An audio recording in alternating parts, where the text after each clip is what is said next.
Hello, you are watching a movie reaction, a video in a series where I give my thoughts on a film I recently seen at the cinema. Or you can watch the movie reaction of the specific film you have chosen, just there are a few things that I have to get out of the way. All the music in this video is not owned by me, it's owned by its respective artists and companies. The same goes for any trailer footage that may appear in the background, it's owned by their respective companies, and of course, no copyright infringement is intended.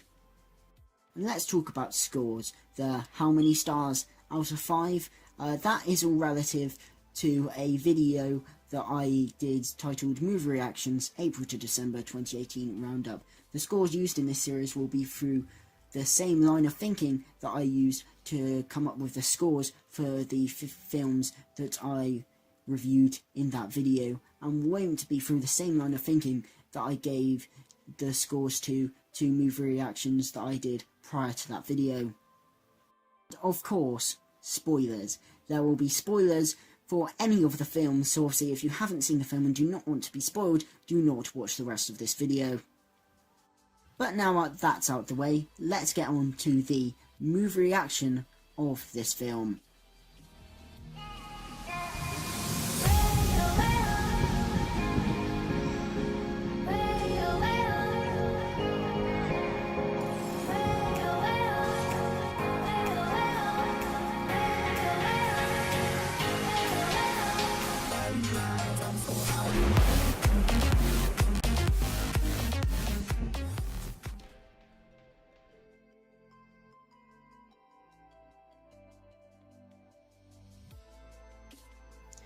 Captain Marvel was a film I was not really anticipating. If you'd seen my video Why I Can't Get Hyped for Captain Marvel, you would know that I didn't really find the trailers up to standard when compared to other Marvel films, such as Thor Ragnarok, Black Panther, Spider-Man Homecoming, and of course Infinity War, which just had so many good trailers. Captain Marvel, the trailers weren't bad, but they just weren't that good either. And there wasn't really anything in them that made me think, yeah, I can't wait for Captain Marvel, it's going to be so good. Also, some antics off-screen, mainly Brie Larson, and some of the things she'd been saying, just kind of really put me off the whole film as a whole, and just really made me think I'm not excited for this film in the slightest. And also, something that I obviously didn't say in my video was was watching some spoiler-free reviews from reviewers that I really do like, such as Jeremy Johns and Chris Stuckman, and mainly what they said in the film was kind of what I kind of expected the film to be, and that was kind of how I presumed I would be feeling after coming out of the cinema. But I was pleasantly surprised, because unlike most people, I really enjoyed Captain Marvel. This may be because my expectations were rather low, I will admit, but like I said, I expected to be feeling the same way as many other reviews that I'd watched were. Yeah, I really enjoyed it, and yeah. I will say this film is not perfect, not even close. It's not one of the best films of the MCU. I mean, it does have flaws. One of the flaws I would say is possibly it's one of the more bland films that we've got from the MCU recently. Now, I don't think this would have been a problem if it had been released in Phase 1, or even maybe Phase 2, but around now where we've got some very visually striking superhero films, such as Thor Ragnarok, which the aesthetic of that is probably my favourite aesthetic of any MCU movie. I love the aesthetic in Thor Ragnarok, but Thor Ragnarok, Black Panther was visually striking as well. You know, Doctor Strange is another one, and just expanding off Marvel, you know, DC with Aquaman, that was very visually striking, and Captain Marvel, while I'm not saying the visuals are bad, it certainly is, it's not quite as visually appealing as recent films we got in the MCU. And I think possibly they could have achieved this if they had more stuff in space, because when the film starts and you're on the Kree home planet, I thought that was really good. I loved the aesthetic. I loved the music at that stage as well. It was kind of a very techno-synth kind of music, very similar to the score in Thor Ragnarok. I don't think it was the same person who did the score in Thor Ragnarok. I don't quite have their name to hand, but I really loved the kind of techno music that they used in Captain Marvel. Like I said, it's not identical to Thor Ragnarok, but it's very similar. It's not as prominent, the techno stuff, as it is in Thor Ragnarok, but it was just a really nice touch, and those kind of soundtracks are my favourite soundtracks in the MCU. But that kind of music was playing very prominently at the start when they're on the Kree home planet, and it was a very nice looking world that I kind of hoped that we kind of explore more of. We don't see it that much, which was a bit disappointing, though I imagine in future sequels we will see more of the Kree homeworld, which I would like to see, because I really think you could have set a whole movie on it, to be honest. Perhaps that may have been the better option to create more of a visually striking film. I really did enjoy the film that we got. And let's start off with Brie Larson. Now, I was incredibly sceptical of Brie Larson going into this film, not because I doubted her quality as an actress, but because a lot of the things she was saying about white males, you know, and all that kind of stuff, which I've made a separate video about. I don't really want to go into it too much here, but she was saying all that stuff, and it really kind of made me dislike Brie Larson as a person, which obviously made me have had enough negative influence on my opinions of Captain Marvel going into it. And obviously a lot of reviewers said that, you know, Captain Marvel was portrayed as a bit emotionless and flawless, and while I will say she didn't actually have any flaws in this film, I definitely think that they will introduce more flaws in future films. And while I would say she doesn't have many flaws, it didn't really bother me in this film. But if they do continue to go with that, like Rey in Star Wars, I don't mind it in The Force Awakens that she does have many flaws, but when she still has that in The Last Jedi, that's a big problem. So I think if they continue to go with this flawless nature for the character, that's going to start bothering me. But in this film, it really didn't bother me. And as for the emotionless side, I can see that argument as well. Again, it really didn't bother me, because there wasn't exactly any moments where I think that there really needed to be a lot of emotion.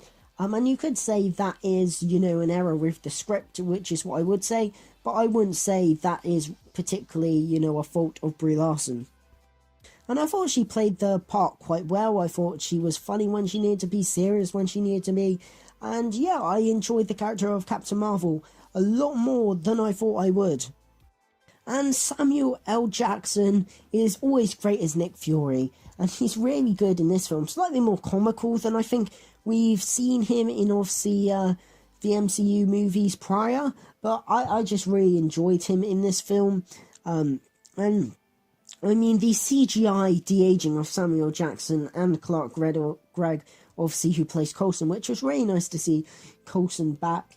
But yeah, the CGI de-aging of those two actors, in particular Nick Fury, Samuel Jackson, was just incredible.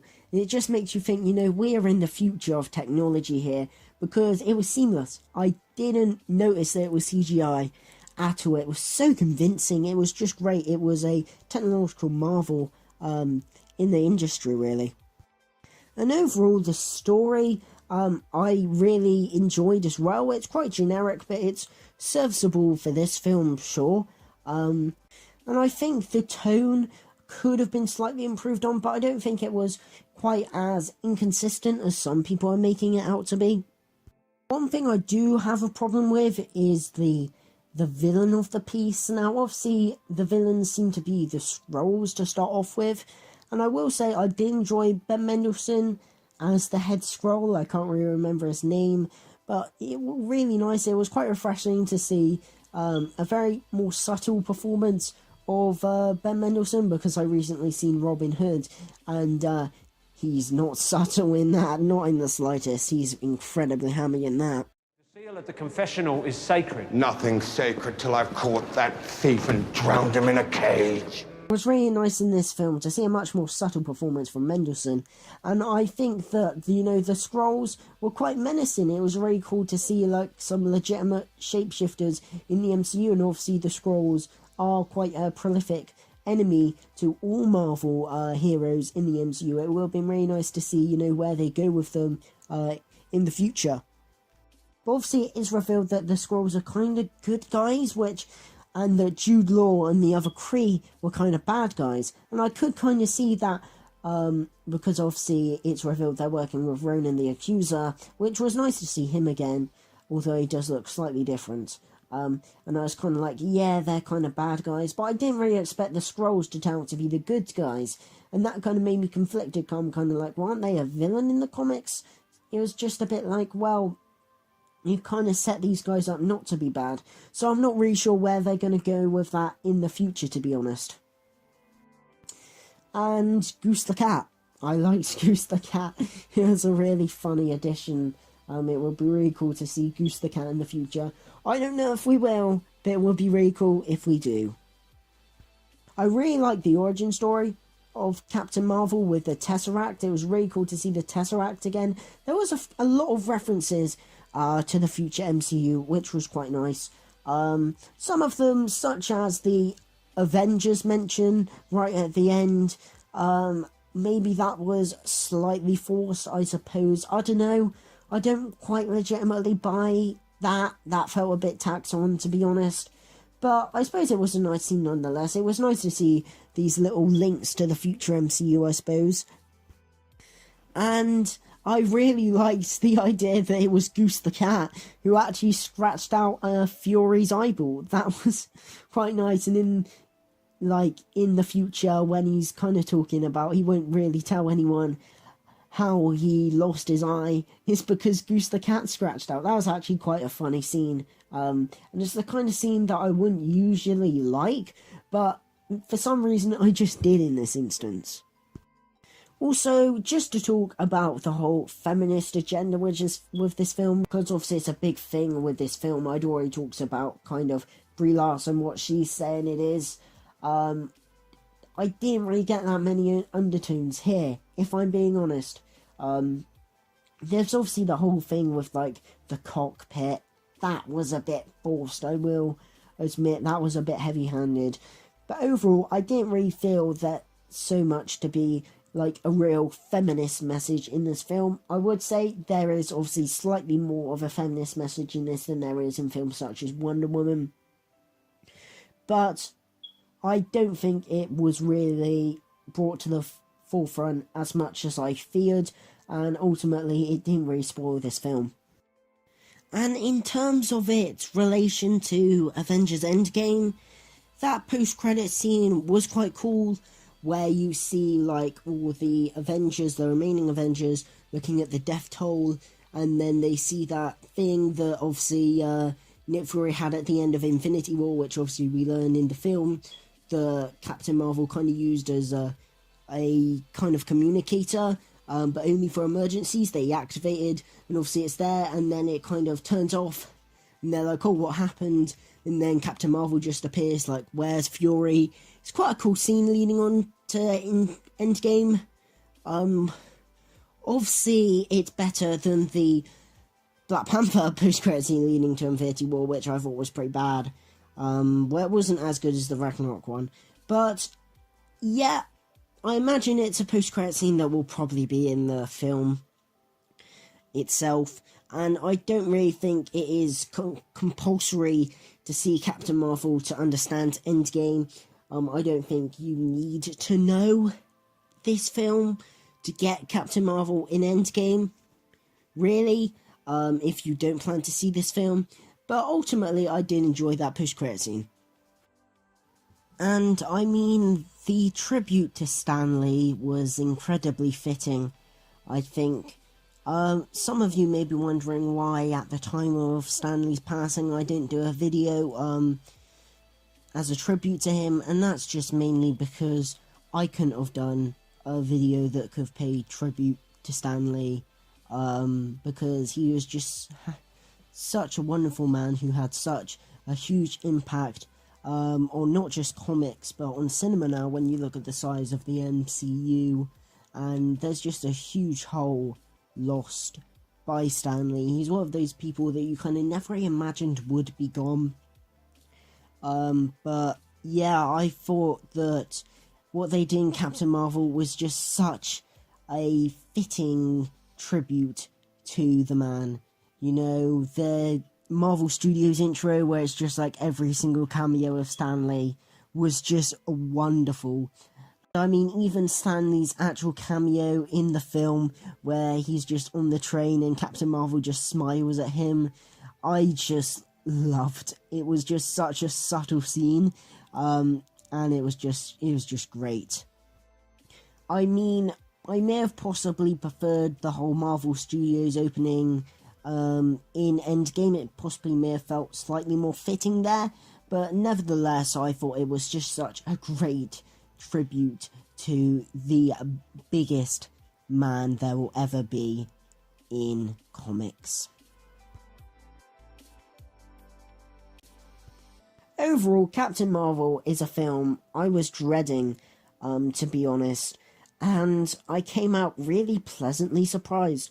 It's not the best film in the MCU, it's not even close, really, it's not a groundbreaking film at all, but I thought the direction was decent. A lot of people were saying the direction with this film was kind of directionless. I would disagree. I thought it was pretty good. I thought Brie Larson was actually pretty good as Captain Marvel, actually, despite my fears of her leading up to it. And I thought the supporting cast were great. Ben Mendelsohn and Samuel Jackson were pretty good as well. And overall, it's a pretty good film leading into Avengers Endgame. I give Captain Marvel 3 stars out of 5. It's not going to blow you away, but I think if you do plan on boycotting this film, I mean, fair enough. I mean, I've never been a big fan of boycotts myself, but if you do boycott this film because of what Brie Larson said, I would give the film a chance still, because Brie Larson didn't make this film. This film has been made by a load of talented people that probably don't agree or haven't really said these things that Brie Larson has said. And also, like me, you may find yourself being pleasantly surprised with the film, so just give it a go. But yeah, 3 stars out of 5, kind of similar to Aquaman. You know, it's not gonna blow you away, it's not a brilliant superhero film, it's not amazing, but it's still a pretty good, you know, film that is thoroughly enjoyable, and I was just pleasantly surprised.